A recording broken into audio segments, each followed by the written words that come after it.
Welcome to the Sacramento County podcast series, County Conversations. I'm your host, Kim Nava. We're joined today by Mary Jo Flynn, the Chief of Emergency Services. Welcome, Mary Jo, and thanks so much for joining us today. Thank you so much for having me. All right, we'll just dive right into the questions. Many people have heard of the Office of Emergency Services, but they're not exactly sure what you do. What is OES and what role does it play during emergencies? Well, in simple terms, under state law, the county has delegated authorities by the governor, and those authorities go to the Board of Supervisors. And in our county, the Board of Supervisors has chosen to delegate that to the county executive and also to the County Office of Emergency Services.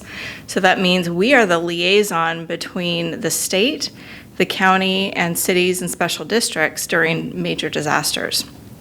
In addition to that, we also do a large number of planning for different disasters throughout the year. We do exercises and make sure that staff have practiced and are ready for a disaster when it occurs. Wonderful. So let's talk about that. When people hear disaster, they think of earthquakes or wildfires. And I think I know the answer to this, but what types of incidents does your team actually prepare for here in Sacramento County? Well, we prepare for a large number of things. I mean, what comes to everyone's mind is flooding, of course. Of course. Many people would be surprised to learn we have a current disaster for invasive species of golden mussels. Yes. In the Delta, which is encroaching and moving north along Sacramento River waterways. And part of our concern with that is that if it gets into the mechanical systems of pumps, they can stop working. So levee pumps, water pumps, things that we need to, keep our economy moving for agriculture, to keep our folks healthy. If it gets stuck in those pumps, then we have a really big, expensive mess on our hands. So that's one disaster we're dealing with right now. Yes. And doing a great job, I must say. Thank you. But, it's the typical, what do we experience in California? We experience flooding, extreme heat, extreme cold, wildfire, you name it. We even plan for technological disasters. Oh. So massive cybersecurity incidents, massive scale power outages. Although we're lucky in a community with our utility service providers here, we haven't experienced anything that catastrophic like other areas. So we deal with a lot of things, but if it can shut off your power, if it can stop the internet, if it can put water where it's not supposed to be, we deal with all of those things. It's very important, very important. Well, that's good. It's nice to know that you're planning for any and all scenarios. So when a major emergency happens, what are those first few hours like for you and your team? Well, I would divide that up into two different types of emergencies. One is the type of emergency we plan for and can anticipate. For example, flooding. We know from the Weather Service it's going to rain a lot. We know river levels are going to go up. Mm-hmm. We can have a plan to respond to that. And then there are the no-notice events. Mm-hmm. So those kinds of events that we're just going about our day and we get notified. That could be a train derailment, it could be a hazmat spill, it could be a major fire that we respond to. In fact, a couple of years ago, there was 2 different fires back to back of mobile home parks that we responded to because it impacted so many people. So those I would separate into the no-notice events and the noticed events. But the first few hours on a no-notice event, we have a duty officer program. Mm-hmm. And our office will send a duty officer to the scene to work with the incident commanders, usually fire and police, help determine if there's evacuations needed, and help support with emergency communications and contacting the public information officers. Yes, that's us. During a noticed event where we have time, we actually bring all of our stakeholders together and do some planning meetings and get ready to open up the Emergency Operations Center if we think it's warranted based on the conditions we're seeing. Yeah. So there's a duty officer on call at all times. There's a duty officer on call 24 hours a day, 7 days a week. And we coordinate as a team to make sure that that's covered and to make sure that our residents have the service that they need during any kind of emergency that might spring up. Well, speaking of that, so thinking of our residents and the residents who are listening right now, if every county household could do just 3 things today to be better prepared, what would you recommend? Well, the first thing I would do is sign up for Sacramento Alert. Nice. That is the way that people are going to receive information directly from the county or their city to learn about what situation is happening that could impact them. The second is to, just do a little scavenger hunt around your home and gather things together or come up with a list of things that you might need during a disaster.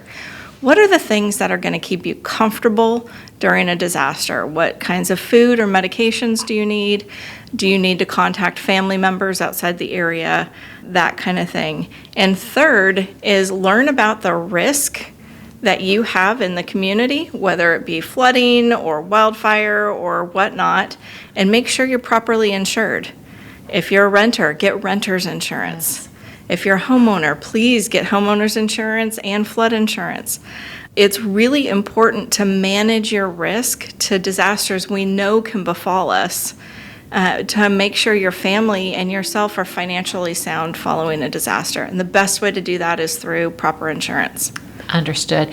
And for those who are listening, you can sign up for emergency alerts. Go to the county's website at www.saccounty.gov. Scroll down to the bottom of the page and sign up for emergency alerts.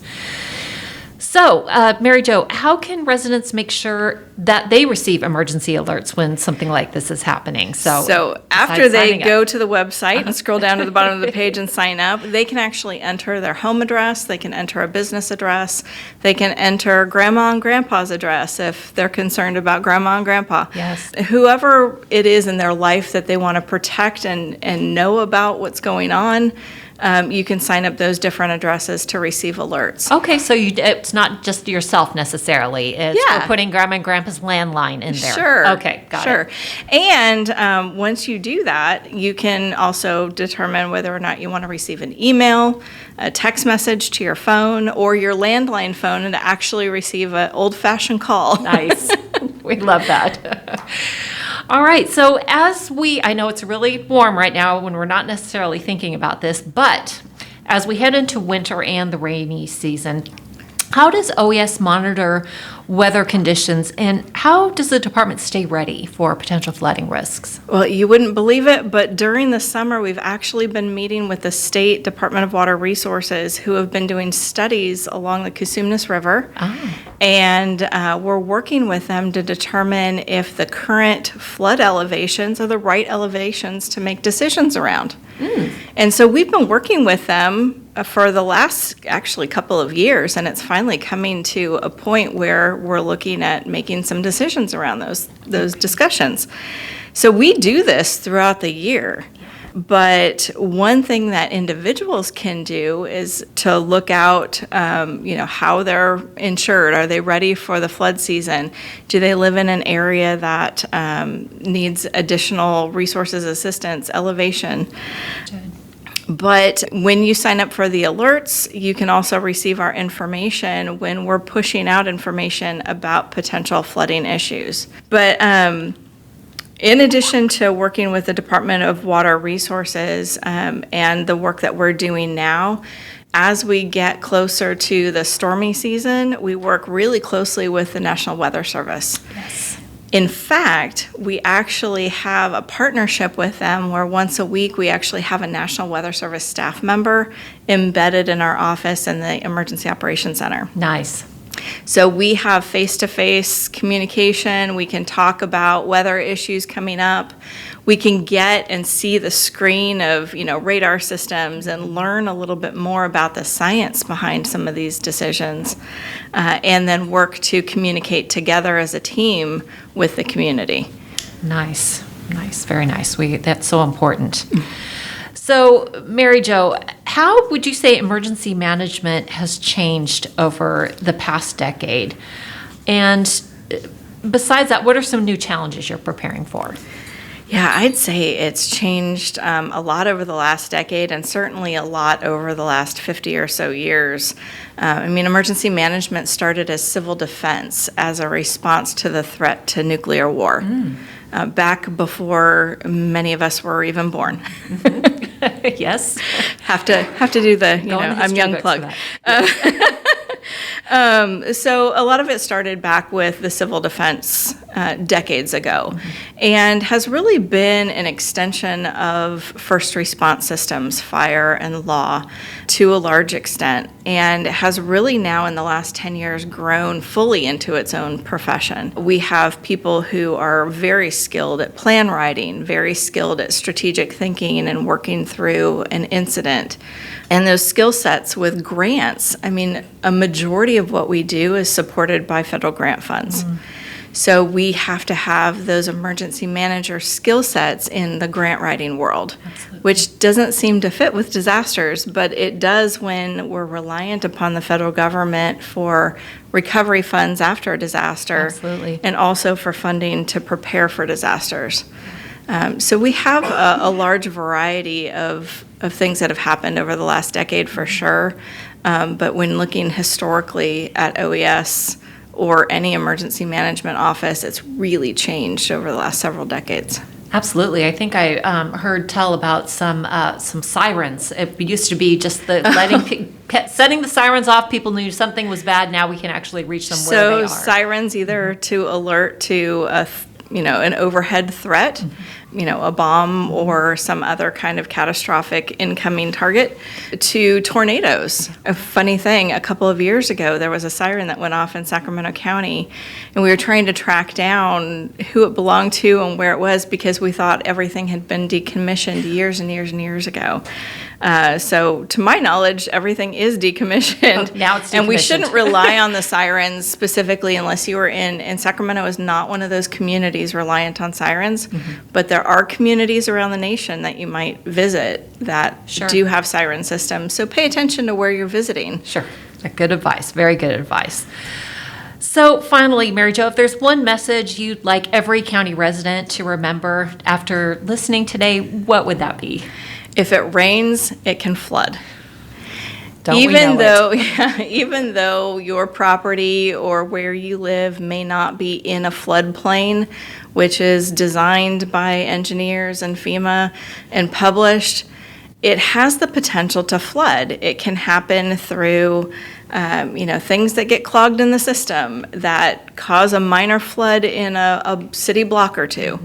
But if it rains, it can flood and it can be impactful. So make sure you're ready for it, especially this coming winter and all winters coming forward. Flood insurance. Flood insurance is, if you want to manage your financial risk when it comes to disaster, that's the best way. Absolutely. Well, Mary Jo, thanks again for coming in and sharing your knowledge and your perspective with our listeners. And to our audience, thanks so much for joining us. We hope you enjoyed this podcast, and we hope you'll listen again as we feature different county department leaders throughout our series, County Conversations. This podcast is produced by Sacramento County with production services provided by SacGov Studios.